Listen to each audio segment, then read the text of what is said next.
special town. Do you know what Haddonfield is? Families, children, all lined up in rows, up and down these streets. You're telling me they're lined up for a slaughterhouse? They could be. For over 40 years, the Halloween series has thrilled and terrified audiences, from its low-budget origins to spawning a new era of slashers. The franchise remains a cultural touchstone around the world, often referred to as the Gone with the Wind of horror. From the first chilling notes of the iconic score to the final frame, join Joel Brown as we explore the iconic horror series, digging deep into the characters, the storylines, and the spine-chilling scares. Welcome to Talking Shape with Joel Brown, the ultimate podcast for Halloween franchise enthusiasts.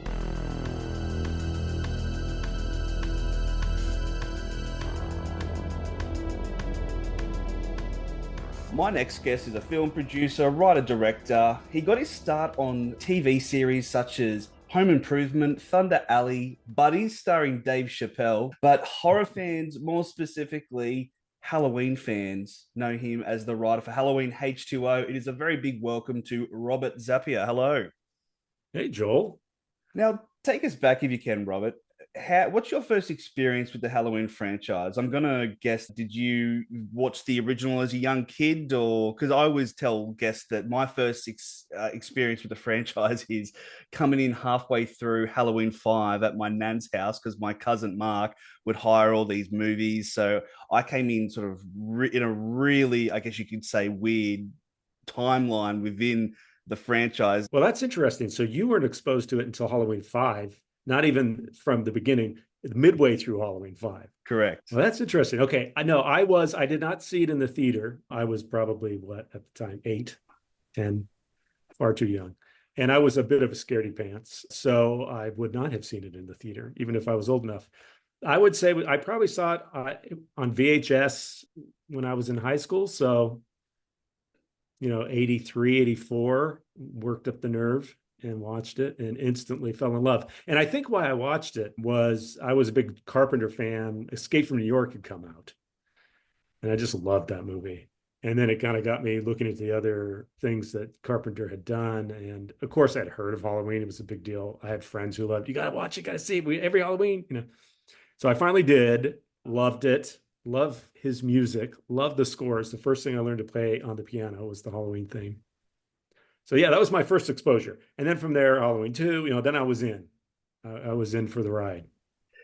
And it's a bit of a loaded question, sort of the franchise itself, but let's start with the shape, Michael Myers, because he's, the main guy, obviously Halloween 3, a deviation from the original kind of timeline, I guess you could say. But the shape, what made Michael Myers scary to you? Because a lot of people say the white blank mask, people can put their own fears into that, I think what a lot of people do is I think it's how would I put it? Like it's people's minds make things more scary than what they really are. It's just a white mask, right? Like, so, yep. It is scary, but it's not like a real menacing looking thing. I mean, it's William Shatner. Right. But what is it about the shape to you that makes him so scary? That is a great question. For me, I think, Joel, it is his patience. He's so sure that you will be his victim that he's in no hurry. He's like, one, he's emotionless because of the mask, right? But 2, he's not quick. He's not fast. He just is patient. That's the whole story, right? He waited in this asylum for how many years, plotting the time when he would get out at the right time and kill what we'd find out in Halloween 2 and attempt to kill his sister. So for me, it was just how methodical he was and how patient he was. And then on top of that, he reminds me of like a cat that plays with their prey a little bit. He's obviously not fast like a cat, but he doesn't just go for the kill. I mean, in Halloween, the original, right? He's putting tombstones in people's beds. He's putting the sheet over himself to look like the boyfriend. Like he's doing all these things to kind of play with his prey before he kills. So he's fully confident that he's going to get the job done. So why not have fun while doing it? So that frightens me because I think in our nightmares, plenty of times you're running, right? You're running as fast as you can. But whatever that monster is behind you will always get you. It doesn't matter how fast you run. they're always there to get you. And so I think for me, that was the thing that what chills up my spine was just how calm he was. And do you think though, like people, I can't identify what the theory is, but I'm projecting something to him with that white face. Do you think that has a lot to do with it as well? I mean, not with every person who watches it. I know some people don't agree with that, but what about yourself? Yeah, I hadn't thought about it. I don't know that I project. I do think I love that mask from the original. And I know here's something, Joel, I don't, I'm part of the right franchise lore. I don't understand the deviations. I Yeah. really don't. You had it, it was perfect. I don't understand messing with it. Like if it ain't broke, don't fix it. So to me, that original Shatner paint job, something about it with the hair just right. I think it conjures in a subconscious level death, right? Hail, like a dead body, like a zombie. So you have just the coloring, and then you have the expressionless face, to which maybe you can project. But again, it goes back to that like, I have no emotion. I'm very calm. I got you. You're mine. It's just that whole thing without saying anything. And that's the other thing. Maybe some heavy breathing now and then, but beyond that, he doesn't even get winded. Now, you kind of got your start with writing for TV shows like Home Improvement, Buddies with Dave Chappelle, as I sort of mentioned in the intro there. You're obviously a working writer within the industry. And were you like how would you be watching like if you say, oh, there's a Halloween 5 that's come out, there's a Halloween 6 that's recently come out, and you're like as a fan, you're like, oh, I've got to go see this. So I guess the question in turn is, what was your analysis, I guess, so as a fan and a writer of where the Halloween series was when you had that, I guess, that fateful day in the Dimensions office about to speak to a Richard Potter? Richard Potter, yeah. Well, going back, yes, just like you said, I was a fan, so I was there at every Halloween release. Now, again, Halloween 3, and I know now that people look back on it, there's a place of fondness for it for what it was, its self-contained version of itself. But at the time, it was disappointing to me as a Halloween fan because so much of Halloween is Michael Myers. So there was quite a gap, if I remember correctly, between Halloween 3 and Halloween 4. So when Halloween 4 came out, that was a big deal. And just to see Michael again, it was a huge event for my friends. And then, yes, Halloween 5, then Halloween 6. For me, it went a little bit off the rails into when we were bringing up things like the Thorn. And I know people love it, and I respect that totally. But just my opinion, was it didn't go quite the direction maybe I would have preferred it, but I enjoyed it immensely. And I have yet to see the producer's cut, which I hear is so good, of Halloween 6. So I'm judging on the theatrical release, and I hear that the producer's cut is much better, but I haven't seen it. So going in, I was just thrilled. You know what, Joel, the truth is, when I went into that meeting with Richard at Dimension, it was a general meeting. I wasn't told what it was for. Richard had read a spec of mine, and a spec is, for people who don't know, it's just a script you write. You're not hired to write it, and you write it hoping to get work. So at the time, the X-Files was a big TV show, top 10 TV show on Fox. And so I wrote a 1-hour spec X-Files just as a sample. So my agent sent that out along with, I think, another feature spec I had written. And Richard responded to the material. So he just wanted to meet in general. So going in, I didn't know that's what it was for.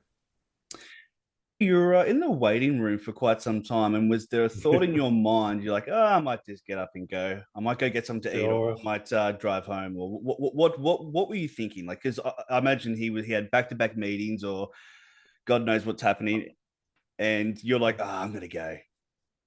I really, well, here's the thing. And that moment was such a great, I don't know, teachable moment for me, because I could have, in that decision, and I'll get into what I came so close to leaving, it would have changed my life. I had been on a number, like I said, these general meetings, a number that your agents just send you out back to back to back to back to back general meetings. And they, for me at the time, never bore any fruit.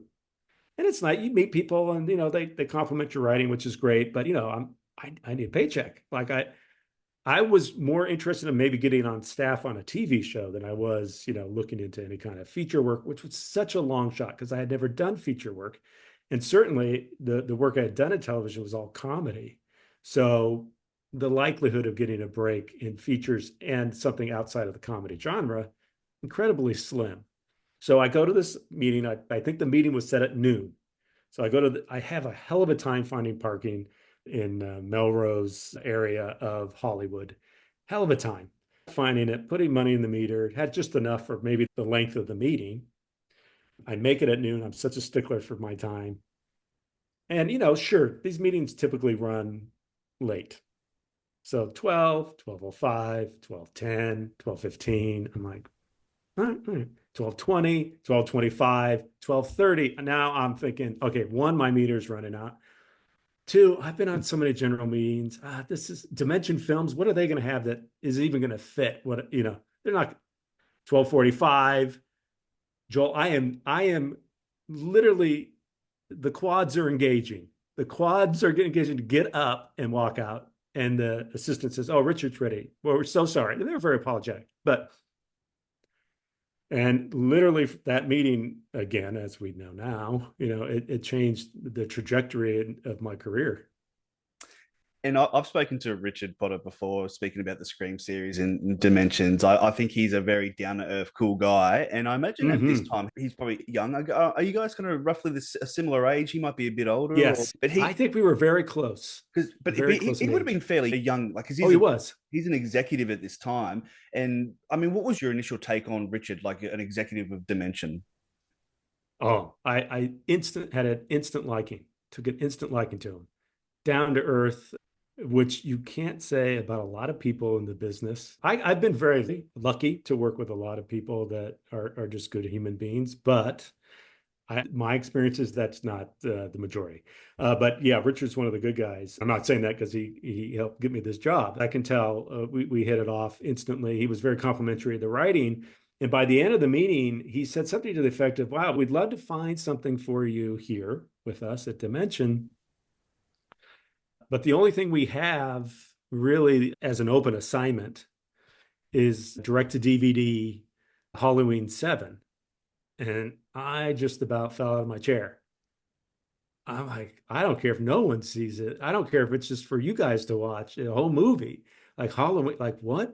The idea was, great, we'll put you in the mix. Now I had to go pitch to Mustafa, as maybe did, they call it a bake-off. 3 or 4 writers they send in and you all give your take. And then Mustafa, along with Dimension, they chose which of us they wanted to proceed with. But just to have the opportunity for me was huge. It's interesting because I know from speaking with Daniel Ferrens, he sounded when speaking with you that he was kind of with the Mustafa Akkad camp as opposed to the Dimension camp. Now, not saying that you're necessarily with the Dimension.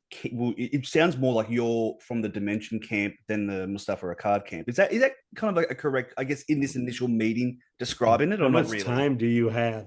How much time? Well, that's where it started. Absolutely. It started with Dimension, right? So they introduced me to Mustafa. I love Mustafa. Malik was at SC at the time in college. He was great.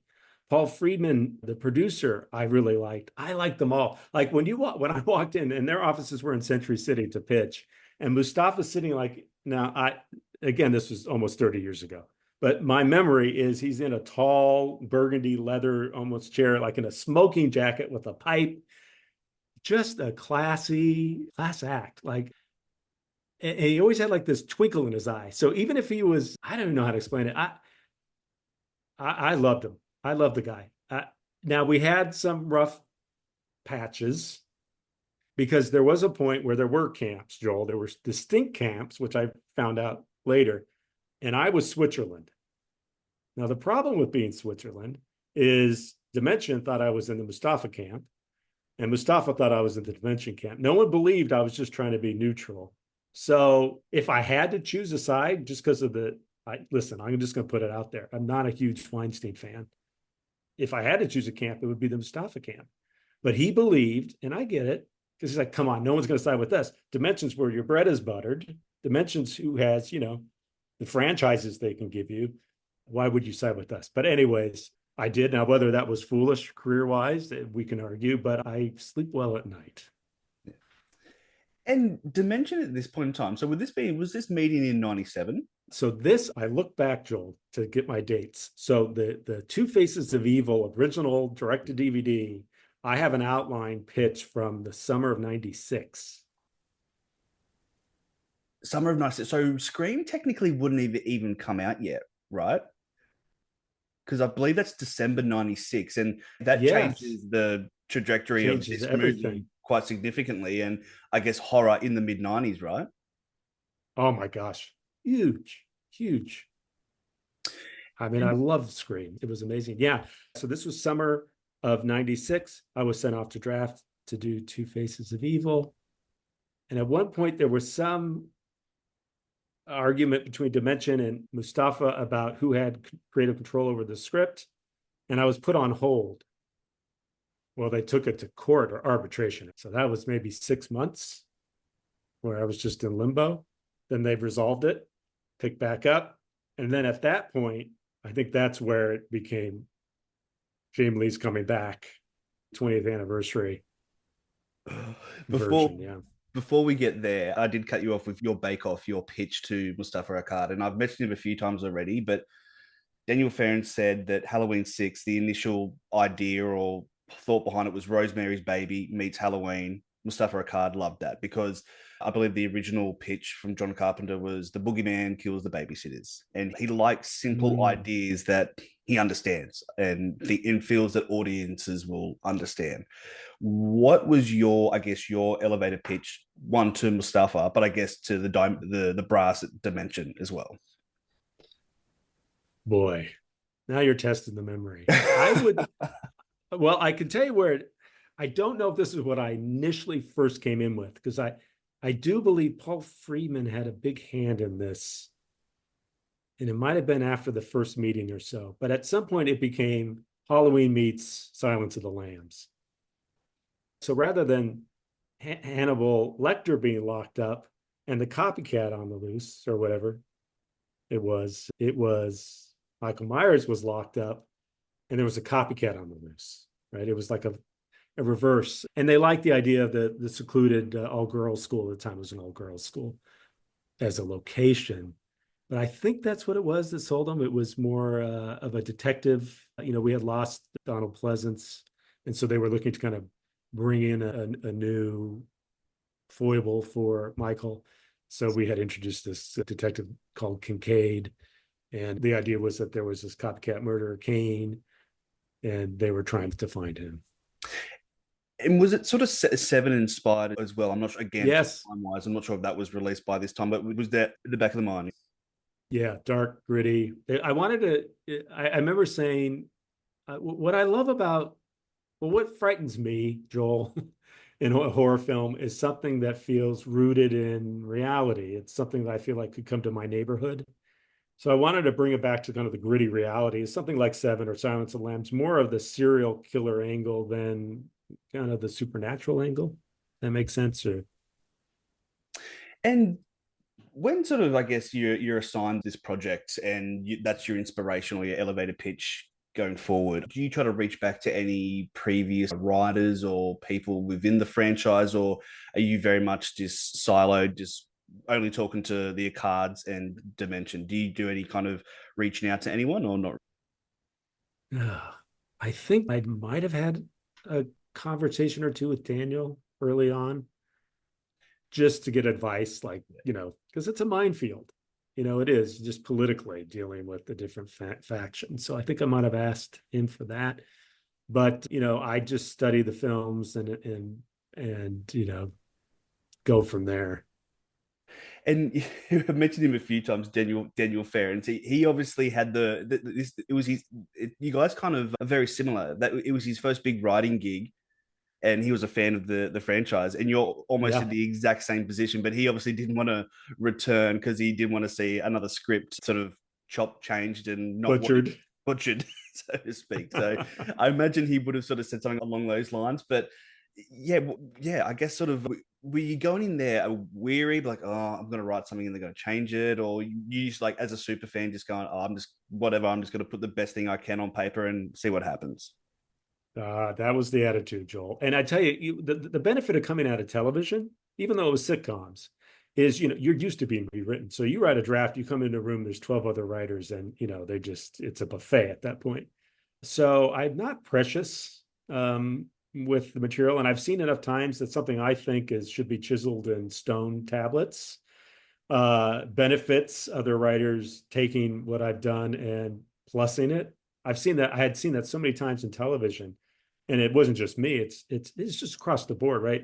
It doesn't matter how great of a writer you are, if you have the benefit of more great minds, and then it doesn't have to just be writers, right? It could be the Maliks who had great ideas. It could be Mustafa as a producer. It could be Paul Freeman. It could be Richard Potter. It could be it doesn't matter. It could be, I've found now, this isn't the case on H2O because I wasn't on the set, but in the sitcom world, you'll have a PA or a craft service come up and pitch a joke that's hilarious, and you put it in. It doesn't matter where it comes from. To me, it's always about making the best product, because we all want to tell a story that engages and connects, and in the case of H2O, scares people. So you've given your script of Halloween, The Two Faces of Evil, and then you summoned in to the office of Bob Weinstein. Yes. Good news, bad news. Yes. Yeah. That I was terrified because I hadn't met Bob. This was my first meeting. I had heard the stories, and I'd also heard he's the nice brother. So that made me a little less nervous. But he was, in that particular meeting, was very, very kind, very, very complimentary of the script. That was the good news. The good news is great script, loved it. Everyone here is excited. I'm thinking, nice. Bad news is it's never going to be made.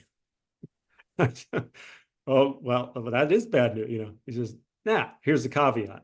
And then he went on to say they've talked with Jamie Lee Curtis. She wants to come back. 20-year anniversary. It's not going to be DVD. It's going to be a major theatrical release. So basically, I floated out of the offices that day. I just floated home. I didn't have to drive home. It was a good day. And there's been heaps of, I wouldn't even say contention, but who came up with the 20-year anniversary idea?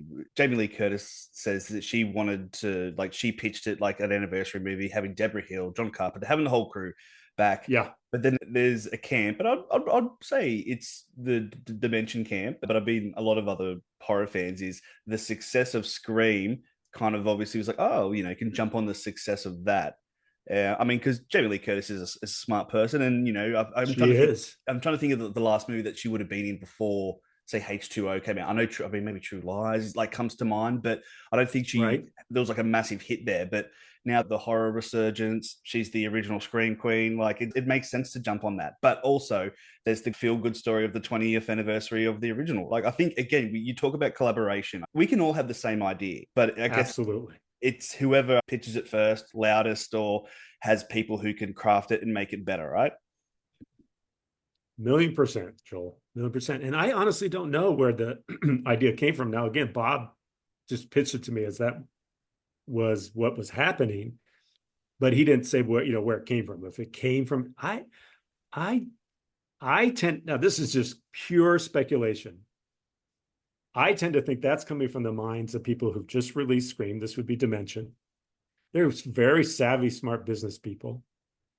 And they approached Jamie Lee, and I've heard make her an offer that was quite lucrative, especially in the 90s. Is it possible she came to the same conclusion and called them up around the same time we were working on Halloween 7? Like you said, everyone, that's an idea that I think probably a lot of people came to, and who vocalized it first. Or it's one of those, I was thinking, how many times have you had that too? Hey, what if we do X, Y, Z? I was thinking the same thing, right? Yeah, that'd be great. And then you're all in agreement right from the get.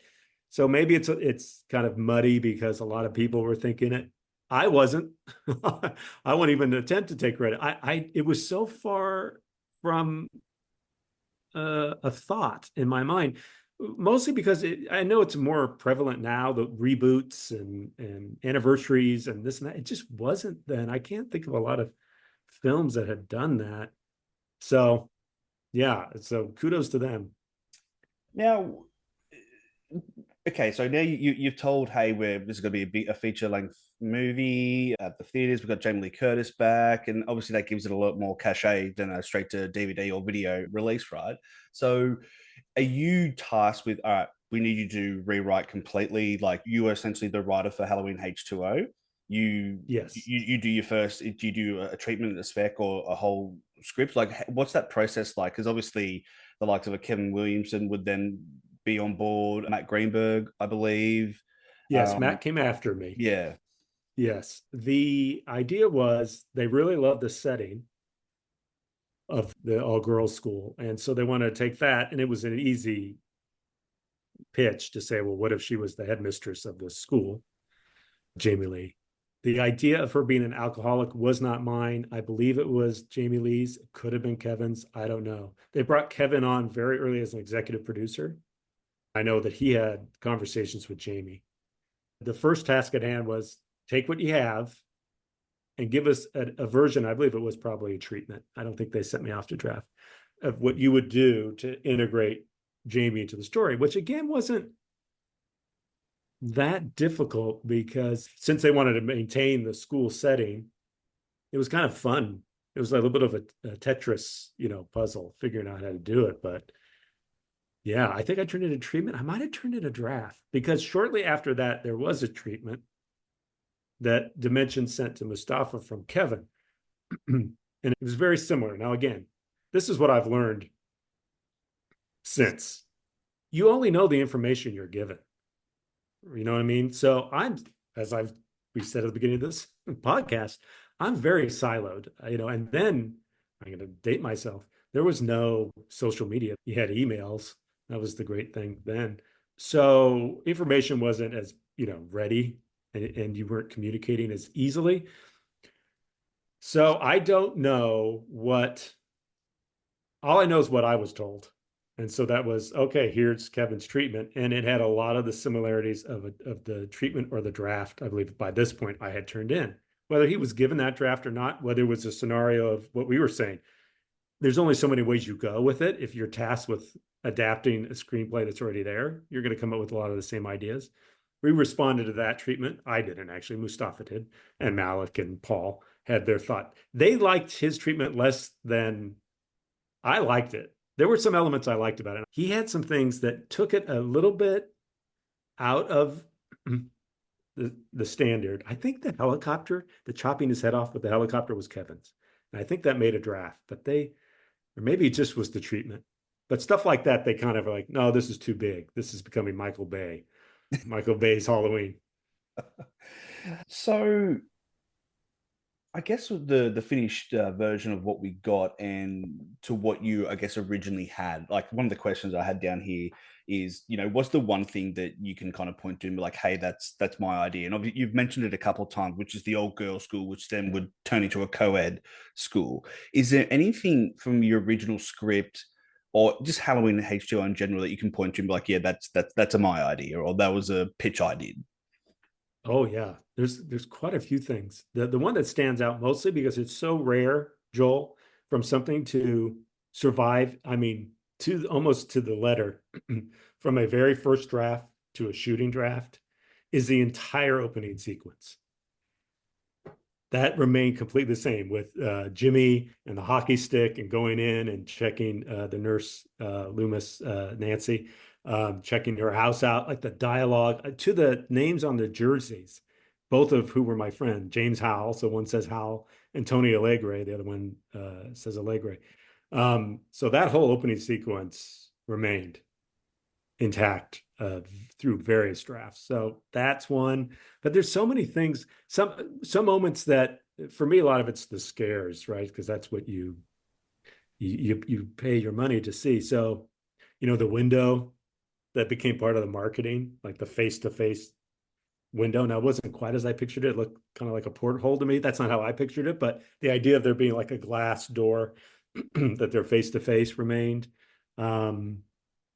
Gosh, the one, and Steve Miner, the director, did such a great job with this, was just because for me, a lot of the scary moments in Halloween were the ones that weren't necessarily super scary, like just her looking out the window and seeing him in the sheets blowing in the wind in Halloween was that image sticks with me, or like this one, him behind the bushes.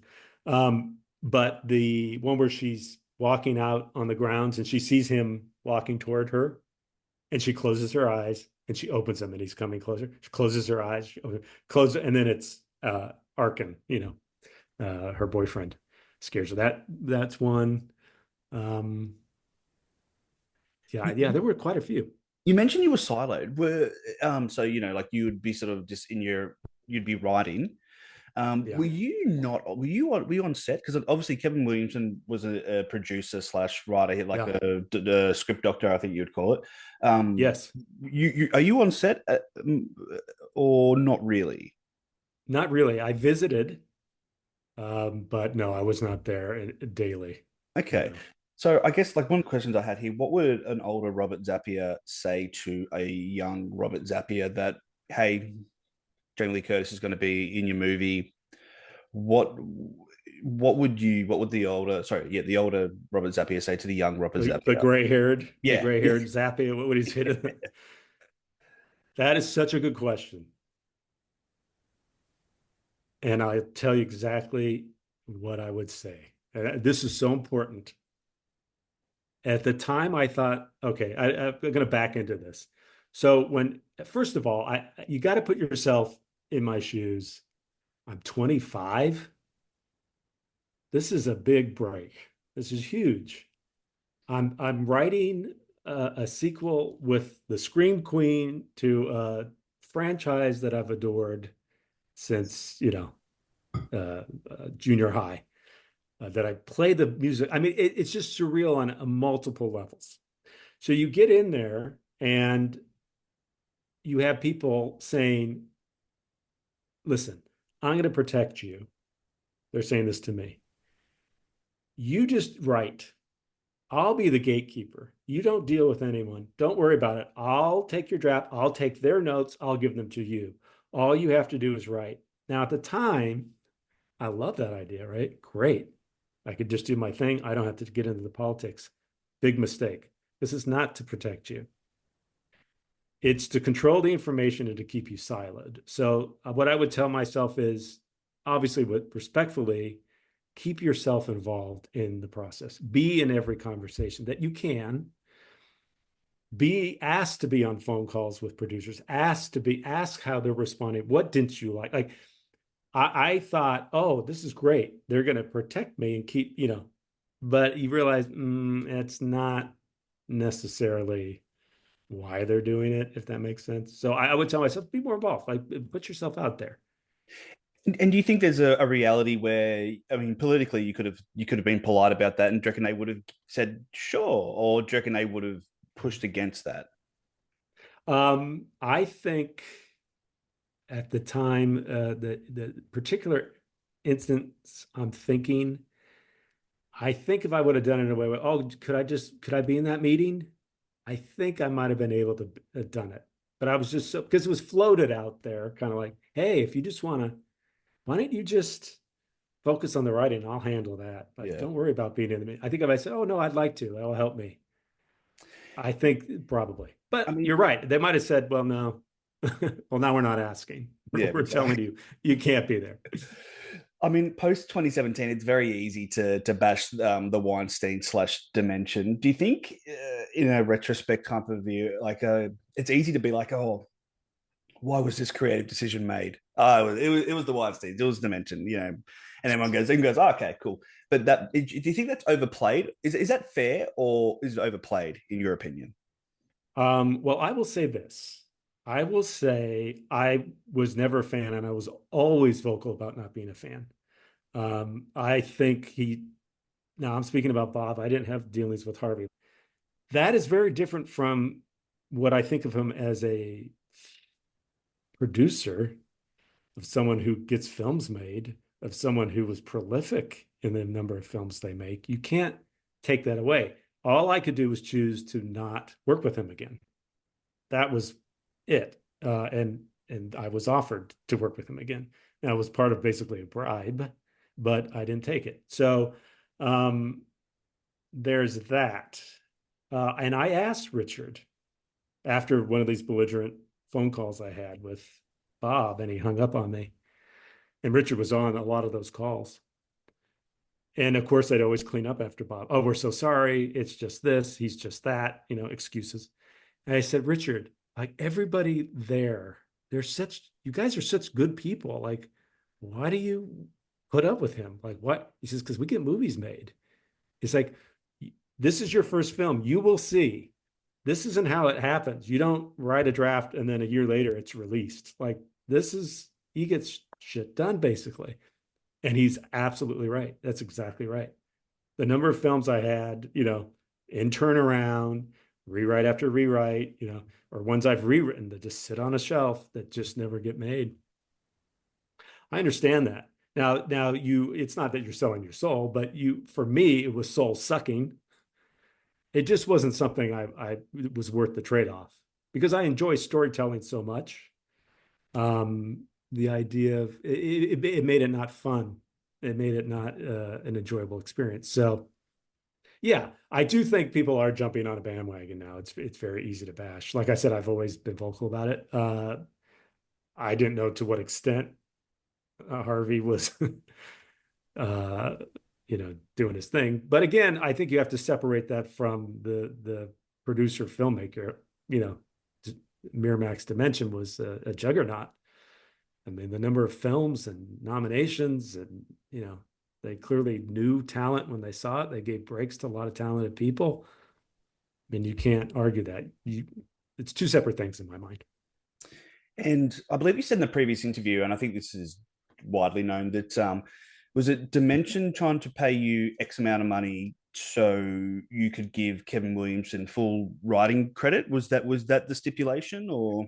It wasn't full writing credit. It was, I think it was either co-screenplay. I don't think it was just co-story. I think it was co-screenplay. But the process that a script goes through when there's some debate as to who writes what, it's called arbitration. And the Writers Guild has it for this very reason. If there's some dispute as to who gets credit for a film, and sometimes films have 10 writers. I've been on arbitration committees where there's 12 writers on something. And so what they do is they have an arbitration committee, 3 to 5 people, and you get every draft from every writer. You don't know who the writer is. It's writer A, writer B, writer C, and so on. You as writer A, B, or C submit your letter saying, well, this is why I think I deserve X credit. And then the committee reads through all that material, looks at the final shooting script, and they make their determination. And that's binding. That's it. That's done, right? So we had been through that process.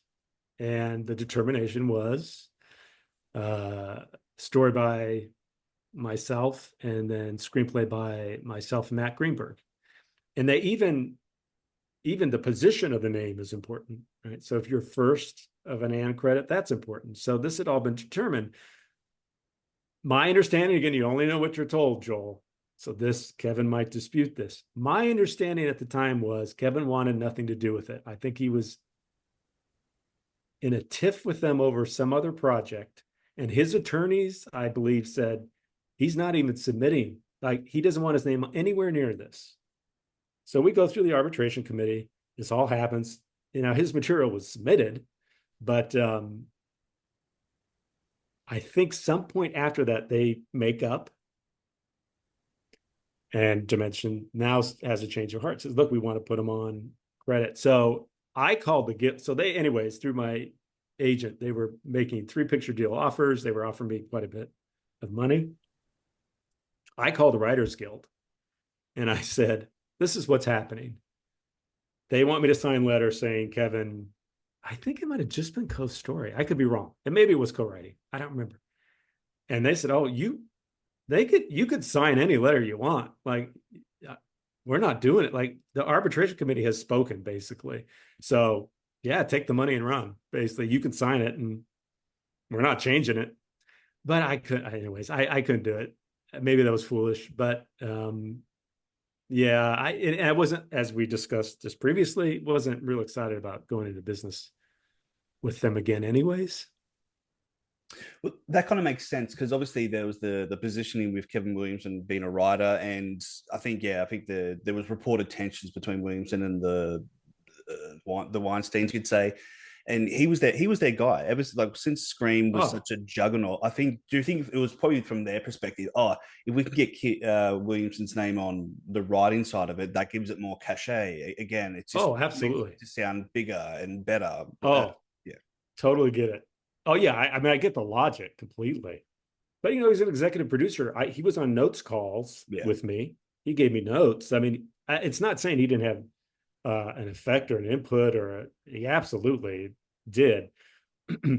But I think you could say, they could have said from, because I think he produced maybe the later Scream. There's some way you could bring his name into it. Now, what ended up happening is he ended up going on the publicity tour with Jamie Lee, Kevin. I remember watching like Regis, and I think it was Kathy Lee at the time or somebody, some LA morning show, and they were on it. And the little chyron on the bottom, Joel, said, Kevin Williamson, writer, Halloween H2O. So I called the guild and I said, listen, Dimension's rolling him out and they're saying he's the writer. They're like, he cannot do that. I said, great. What are you going to do? They're like, oh, we're going to fine them $500. Okay. That'll show them. That will show them the best $500 they've ever spent. Yeah. So anyways, yes. And I know this, you might know even more than me. It was either Kevin alone or Kevin and Jamie that came up with the whole H2O name or title, which I liked. I think it's catchy. It still sticks, Like mine was like the Revenge of Laurie Strode or something, or I like something way too long. I like the Revenge of Laurie Strode, but I think H2O. I think in the the late '90s, early 2000s, that everything was abbreviated. I think like there was the Mission Impossible 2, which was MI2, or Oh yes, yeah. So that right. was like it was Yeah. probably a marketing person at Dimension probably that was getting yelled at. I don't know, but um, again, the ending. You mentioned the chopper with potentially one of Kevin Williamson's scripts or one of the drafts out there, Yeah, I and think it was obviously yes. the end. I mean, Halloween H2O probably the best ending in the whole franchise, just what it is, but contentious as hell. Mustafa Ricard, you cannot kill Michael. He can't die. But Jamie Lee Curtis apparently signs on thinking this is like going to be a definitive end, especially well, at least with the Laurie Strode character getting redemption, right? And you're told to write the real ending, and then you're told to give the Arcards the ending that they like, but Yes. not going with that. And you've said no to them. Do you think? I mean, you said that you don't want to do business with these people moving forward anyway. I mean, that's your perspective now. I mean, it might have been different when you were younger. Do you think? Did you get any sort of you'll never make it in this business, or you'll never work in this town again? Like, is that the kind of things that we've been thrown at you, or not really? No, I will say that. No, I never got that kind of speech. I never got that. I'm sure that will never work with you again, which I get. I wouldn't work if I were someone who wanted me to do what they wanted me to do, and that person refused. I wouldn't work with them again, right? You want someone that does what you want. But this is where the Switzerland thing came in. So yes, they wanted me to do a draft where his head gets chopped off that they were going to film and give a draft to Trancas International, which would be Mustafa and Paul, where he doesn't, and they wouldn't know better. Well, that's when and this is when I got really yelled at by Bob. I said to him, I'm not going to do that because, and he's like, well, what do you mean you're not going to do that? And I said, you're two adults. Like, pick up the phone, have a conversation, decide on the ending. I'm 25.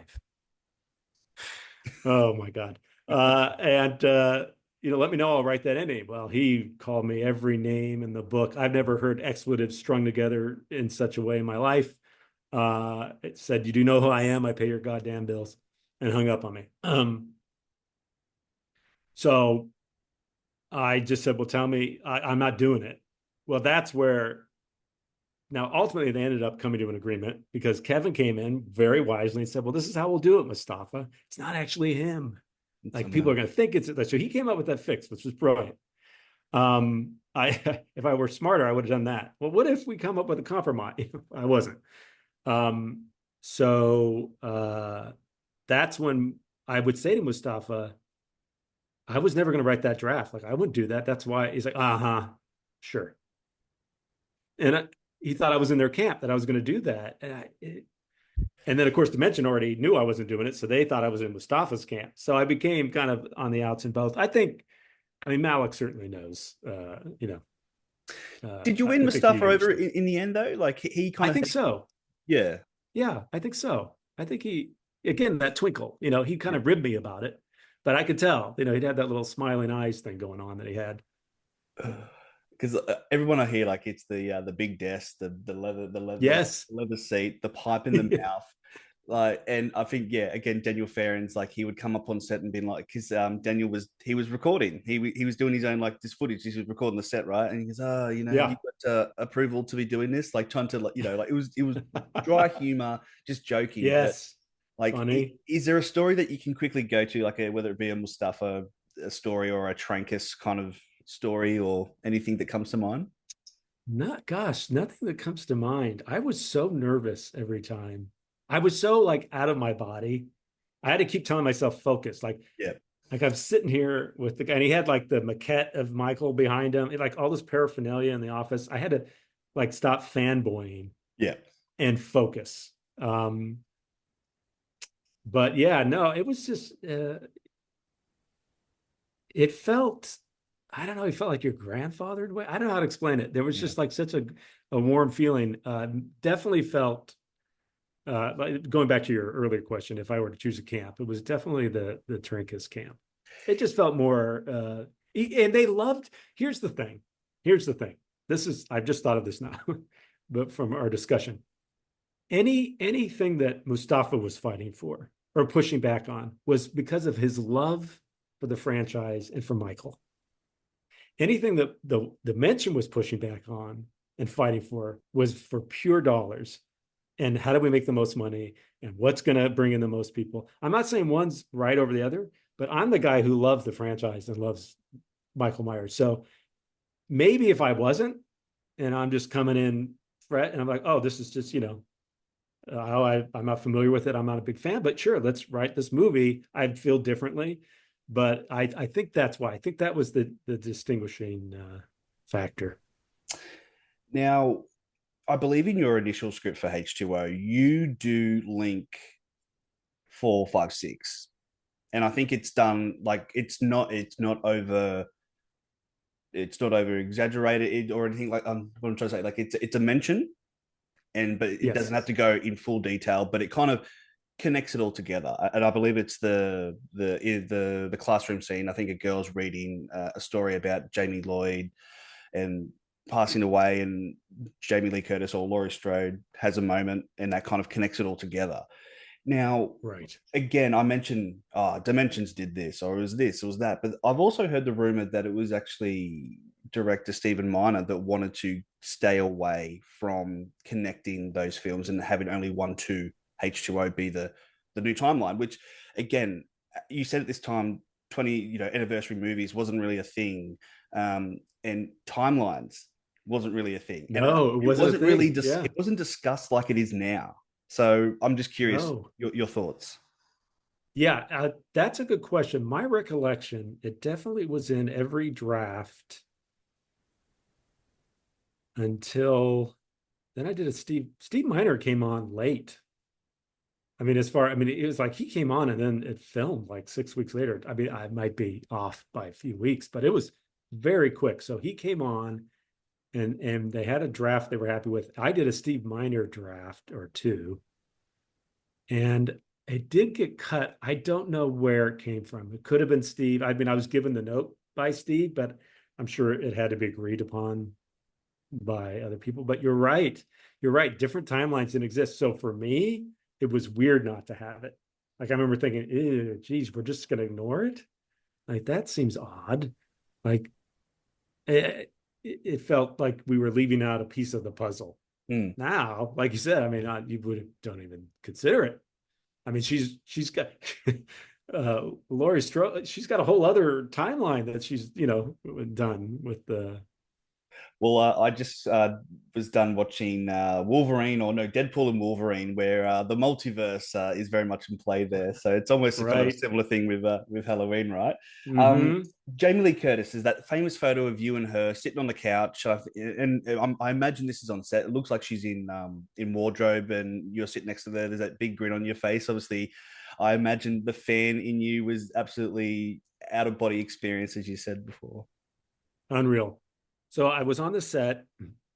They were in between takes, and she came up to me and she said, "Have you seen any of the dailies?" And I said, "Oh no." She says, "Oh, come to my." I think it was her dressing room because it was, it was the set, it was a convent at one point in Silver Lake in California, L.A. And they had little bungalows, and so her dressing room was one of these bungalows. So we went in there and on VHS watched some dailies on her couch. It was unreal.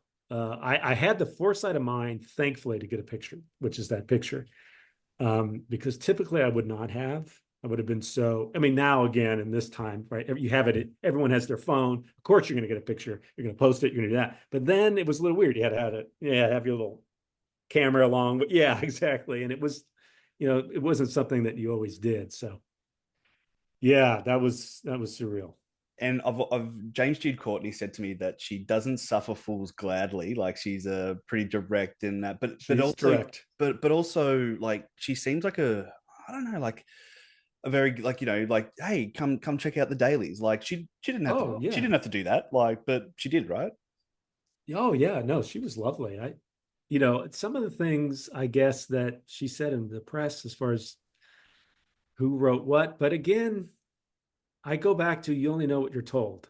You know what I Exactly. mean? So I don't fault anybody for that. I think again, this is in hindsight. Like then it crushed me, but then I realized, oh well, you get a draft, you don't know who necessarily contributed to what. And then you're told one thing. I again, no argument, obviously, nobody would, but I mean, Kevin's incredibly talented. He continues to be prolific and contributed a lot, but there were certain things where they just weren't factual. But yeah, no, she was great. Made me feel at home, and I did not feel at home on the set. I mean, just because of me internally. Now I think we're about almost 25 years past the anniversary of H2O, but 25 plus years on from H2O, 20 years later. Mm. What do you feel as a fan, and then someone within the industry who was part of it? Where do you think its legacy is, or was, or is? And a follow up question: the Halloween franchise legacy. How do you see that? That is a good question. Boy, I don't want to. Hmm. I've kind of fallen off, but I'm not of the generation, clearly, of the timelines and of the anything goes. And we know we did this before, but now we're going to tell it this way. It's just not how my brain's wired. So I can't enjoy, like, to me, just because you can do something doesn't mean you should. And it feels like that's where we're at. Hmm. Like we can have like the thing with the guy, like they're on a motorcycle together. What it just became very strange to me. The last Halloween ends and kills, and for me, it just wasn't necessarily my cup of tea. So where do you go from there? Like where do you go? I'm more intrigued by the idea of a series than I Hmm. am another film. All right, so you're a writer. I've done a little bit of work there, Robert. If you're invited to Trancas, and funny enough, I think the series now belongs back with Miramax, obviously under different Oh, ownership. does it? Oh, Yeah, but is Malik involved? Do you know, or is it? I imagine so, Oh, because he'd be the yeah, Trancas because he side of was things. involved So in the. Yeah, yeah, yeah. I'd imagine so. All right, so Robert, elevator pitch. What would you do with a Oh series? Lord. Oh Lord. Oh, Joel. Well, I'll tell you what's always intrigued me. And so if you're talking a series that has to, now again, when I think series, I think 28 episodes. Now, what do you do? Six? And you're considered a series? I don't Yeah. know. But if we're talking 10 to 15 episodes a season, what's always intrigued me, and I know there's been memes and jokes about it, but is okay, Michael creates havoc on Halloween and he disappears. nobody's looking for him between Halloween and the next Halloween. Like you're just like, well, we'll wait till he comes out of his cave. So I think it would be interesting. A couple things. One is to follow an investigator, detective, somebody who's on his trying to figure out what does he do? Where is he? How does he survive? But meanwhile, you can also tie in other, murders, crimes. I'm not necessarily copycat like I did Two Faces of Evil, but just to keep that fresh.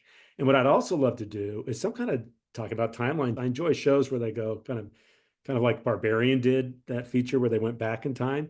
Like what was his all that time spent in this when he was a kid and teenager before he escaped? Maybe explore kind of flashbacks to that time and have discussions there to give you insight to where he might be now or what he's thinking. I would take it more in that kind of long legs area too, where he's really invested for whatever reason, if because they have some emotional investment, they're a relative of one of the victims. Maybe it's, whatever it is. I just think to me that the story isn't Halloween, the series isn't on Halloween. And like one day in Halloween and it's 10 episodes. To me, it's the in between. And then the films maintain the Halloween day, but the series delves deeper into the rest of the year. I feel like Haddonfield, you like this is my like perspective as a fan. Like you could have like a series that focused on the people of Halloween and have Michael Myers as a background character in the sense that he's there, he's lurking, but maybe not everyone's quite aware of the threat that he really is. My like just me just sort of fantasy writing. I sort of thought Psycho 2 meets Halloween. So 1963 happens, but he doesn't break out, and because he's just been silent for so many years, like he's not a danger anymore. When he was releasing back to Haddonfield, and kind of a mix of To Kill a Mockingbird with Boo Radley kind of in the background, and he's not being like a good character, but just he's observing things, he's checking things out, and right. there's these mysterious, not mysterious, but there's these murders or events happening. Is it Michael or is it some other people within the town? Again, you can sort of say, oh, is it Two Faces of Evil? Is it Halloween Ends with Corey Cunningham? Which also Yeah, Corey, that was the one. I liked Halloween Ends. I'll say I'm an apologist, but you shouldn't be. you as a writer, when you saw that, like, did you go, hang on, they've kind of taken the copycat element from Two Faces of Evil? I feel like it's a franchise that borrows from itself. Oh, that's interesting. I didn't initially, funny enough, just because the execution was very different. But then I think I had a friend say to me, boy, that's Two Faces of Evil. Like, isn't that the same thing? Copycat, blah, blah, blah. I'm like, oh, yeah, I guess. But I'll tell you what else, talking about borrowing, and I thought about this too. So I don't know if you know this, but I was invited to pitch what would have been Halloween 8, right? So the sequel to H2O. I think it was in my deal. Like he gets to come in and pitch. And unlike Daniel, I was still up for it because I liked Mustafa, and Trancas. My pitch for that, which I still think would have been I don't think many would argue that it would not have been a better sequel. But my pitch for that was basically that he's arrested at the end of same thing, fake out. It wasn't really him. She chopped the head off. They find him. They arrest him. He's now going to stand trial in Haddonfield. Now they need all their witnesses. So they bring in from all over the place, all the witnesses from the previous films that are still alive. They're all getting ready and he's awaiting court. Well, he breaks out. I had a whole scene where he breaks out. He goes to the evidence room, gets the mask, gets the knife. And now they're all sitting ducks. They're all in hand. He just starts picking them off, which was kind of similar to Halloween Kills, right? I mean, there was kind of that element. I mean, it wasn't based on a court thing, but they went with Resurrection. Which is one of the greatest Halloween films, isn't it, Robert? Yeah, after Halloween, yes, that's the second.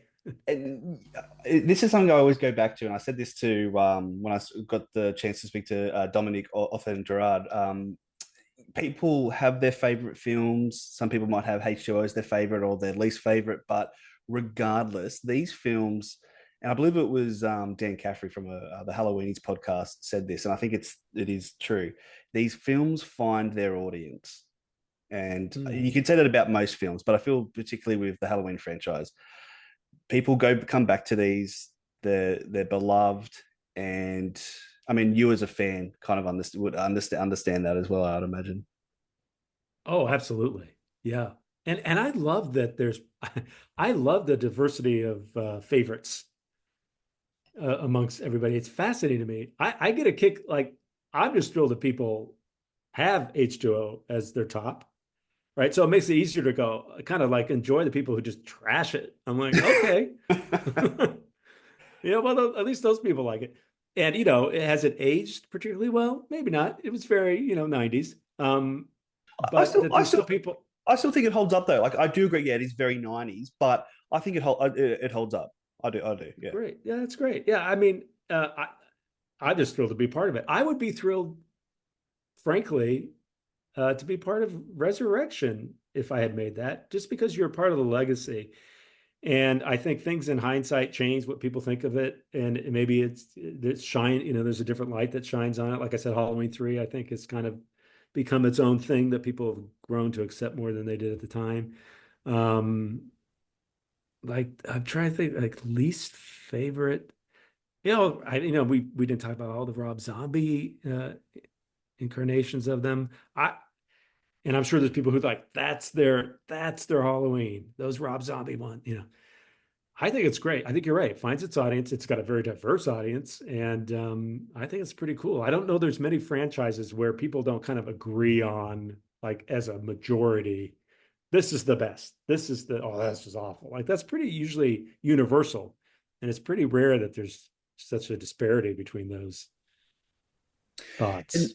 and what about as a writer, as a creator? Obviously, do you feel there's a Hollywood there is a lack of confidence to create new stories because they're so easy to cash in on these old franchises. I mean, I say this, I'll keep watching Halloween. They could release a million of them. I'm going to go see them. But is say like Michael Myers, is he like the Dracula or the Frankenstein of the 50s and 60s? Is that what these franchises or these characters are? That's why we keep going back to, because like people are going to keep going back to Dracula. There's Yeah. heaps of sort of those sort of remakes happening, but are we too nostalgic that we're potentially missing out on new stories? Like you mentioned, Longlegs with Nicolas Cage, which I recently saw, which I thought was great. Maxine, Ty West, just wrapping up that trilogy. Right. Um, Yes. but it being saying that they kind of borrow a lot of themes from other films as well. But I mean, original stories, is that lacking? I think it is. I love that's a great comparison that I'd never thought of. You're right. Michael Myers kind of being put in the same category as Dracula, Frankenstein. And absolutely, there is a place for that, those universal monsters. But people need that. We love that. We love our nostalgia, but we do need new original stories and characters. And it's not easy to do because there's so much that has come before you. I wrote a film that came out a couple years ago called Pray for the Devil. That was an exorcism film, and it got skewered for being like we've seen it. And Blumhouse tried with the reboot of The Exorcist, which is the most iconic, and they kind of got skewered. It's difficult to do something wholly original, but I think it's important to keep trying because you will get the breakouts, you will get the Long Legs, you will get the Maxines, you will get those kind of films, and if we need those, I totally agree. And it's not to discount the franchises and the nostalgia because those are important too. Robert, you've been absolutely really kind with generous. We've given you time speaking to me for over an hour or so. What would be your? I kind of asked. We didn't quite get to it. Legacy of H2O. What do you feel the legacy for Halloween H2O is? One as the fan and as the writer. It's a great question. Well, I'm thrilled that it's still relevant this many years later. Right? I've had people like yourself reach out and want to discuss it, and there's still a lot of interest online about it. And I'm thrilled about that because I, I loved it. I loved writing it. I love being a part of it. Going to that premiere is one of the highlights of my career. Sitting directly behind Joel, Jamie Lee Curtis, Janet Leigh, and Tony Curtis at the theater. Oh, you sat behind him. directly. Yeah, and did you get to meet him as well? No. No. I should have tapped him on the shoulder. Tony Curtis, to me, because I grew up, like Houdini, like all these films of Janet Leigh, Police, Psycho. I was too starstruck. Look, I'm stuttering now. This is like 30 years later. But the legacy, and I love that it's still being debated, like we just spoke about. That there's still there's a passion behind it. Like that's great. Like if it's passion about how much it sucked, or passion about how great it was, and they're going at it online. Like I'll read some of these Reddits or go online and just enjoy people coming to blows over H2O 25 plus years later. So I'm hoping it continues to grow, because now it's what Halloween was to me. Right? Yeah. So there's a whole generation that it's their original Halloween.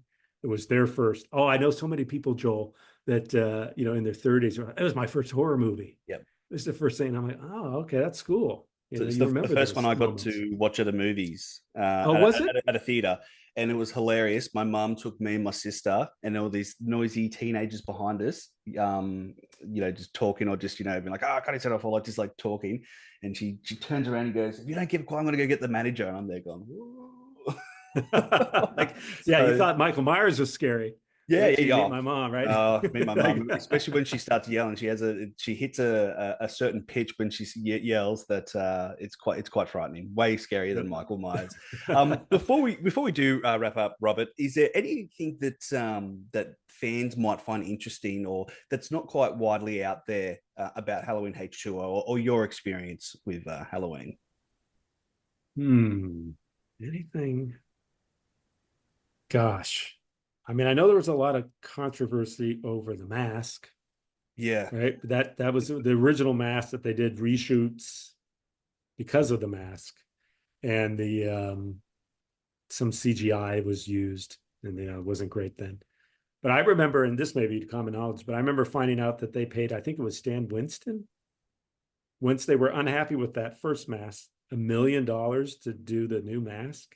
And I remember, now this is like 97 when it was filmed. Like, wait, what? Can't you go to the thrift store and get that Shatner mask again and get a little spray paint? Like, I'll do it for $500,000. I will kidnap William Shatner and do a mold of his face for $250,000. Like, anyways, but yeah, other than that, I think, again, what I love is there's been so much interest in it. I think there's a lot out there and a lot of information, and people, they did a great, and I don't know if you saw this, Joel, for was it the 20th anniversary? They did that great box set. We did a whole like behind the scenes, like a half-hour thing on H2O, and that was had a lot of kind of informative stuff. We really talked about the different incarnations of the script, and they talked about how it all kind of came to be. And Sean Clark produced that. He's a great guy. Yeah. But yeah, that was cool. And there was obviously the Taking Shape 1 and 2 book. Obviously, I'm the authors reached out to you, and I imagine you had a lot to do with that as well.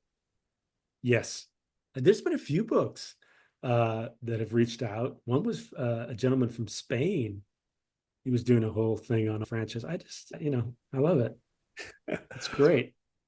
Robert, like I said, you've been very generous with your time. Would love to have you back on the show in the future. Obviously, to promote what is upcoming. Obviously, you can't speak to it overly much, but if people want to keep in contact with you, we did sort of say you're very siloed and you're a writer, so that's what you're doing. You are writing, but how can people somewhat keep up to date with Robert Zappia? I mean, like you said, probably LinkedIn. I don't even post, it's funny. I have obviously personal accounts, just family and stuff, but like when I had the movie coming out, I didn't even post like, hey, go see Pray for the Devil. I just don't. But hopefully there's working on, I could say at least it's sci-fi horror.